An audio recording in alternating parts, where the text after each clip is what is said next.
ಒಂದು ದೈವಿಕ ಉದ್ದೇಶಕ್ಕಾಗಿ ಸತ್ಯವೇದದಲ್ಲಿ ಪದೇ ಪದೇ ದೇವರ ದಯೆಯನ್ನ ಹೊಂದಿದ ಒಬ್ಬ ವ್ಯಕ್ತಿ ಎಂದರೆ ಅದು ಎಸ್ತೇರಳು. ಎಸ್ತೇರಳು 2:15 ನಾವು ನೋಡುವಂತೆ ಆಕೆಯು ಎಲ್ಲರ ಮೆಚ್ಚುಗೆಯನ್ನ ಪಡೆದಿದ್ದಳು. ಎಸ್ತೇರಳು ದಯೆಯನ್ನ ಅಥವಾ ಮೆಚ್ಚುಗೆಯನ್ನ ಪಡೆಯುವುದಕ್ಕೋಸ್ಕರ ಜನರ ಹಿಂದೆ ಹೋಗಲಿಲ್ಲ. ಬದಲಾಗಿ ತನ್ನನ್ನು ತಗ್ಗಿಸಿಕೊಂಡು ವಿವೇಕವನ್ನು ಪಡೆದು ತನ್ನ ಭವಿಷ್ಯತ್ತಿನಲ್ಲಿ ದೇವರ ಹಸ್ತ ಆಕೆಯ ಮೇಲೆ ಇದೆ ಎಂಬುದಾಗಿ ಆಕೆಯು ನಂಬಿದವಳಾಗಿದ್ದಳು. ದೇವರು ಆಕೆಯನ್ನ ಅರಮನೆಯಲ್ಲಿ ಇಂತಹ ಸಂದರ್ಭಕ್ಕಾಗಿಯೇ ಇಟ್ಟಿದ್ದರು.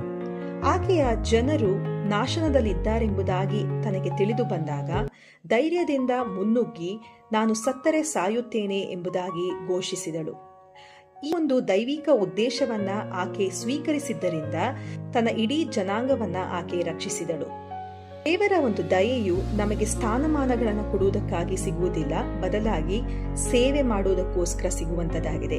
ಹಾಗಾಗಿ ಧೈರ್ಯವಾಗಿ ಮುನ್ನುಗ್ಗಿರಿ, ನಿಮ್ಮನ್ನು ದೇವರು ಸ್ಥಾಪಿಸುವ ಆತನಾಗಿದ್ದಾನೆ.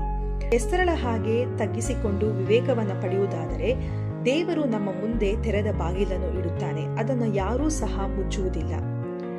ದೇವರ ದಯೆಯು ಒಂದು ಜವಾಬ್ದಾರಿಯ ಸಹಿತವಾಗಿ ನಮಗೆ ದೊರಕುವಂತದಾಗಿದೆ. ಅದು ಕೇವಲ ನಮ್ಮನ್ನ ಆಶೀರ್ವದಿಸುವುದು ಮಾತ್ರವಲ್ಲದೆ ನಾವು ಇತರರಿಗೆ ಆಶೀರ್ವಾದ ನಿಧಿಯಾಗುವಂತೆ ಮಾಡುವಂತದಾಗಿದೆ. ಹಾಗಾಗಿ ಧೈರ್ಯದಿಂದ ಮುನ್ನುಗ್ಗಿರಿ. ನೀವು ಇಂತಹ ಸಂದರ್ಭಕ್ಕಾಗಿಯೇ ದೇವರ ಕರೆಯನ್ನ ಹೊಂದಿದವರಾಗಿದ್ದೀರಿ. ದೇವರು ನಿಮ್ಮನ್ನ ಆಶೀರ್ವದಿಸಲಿ.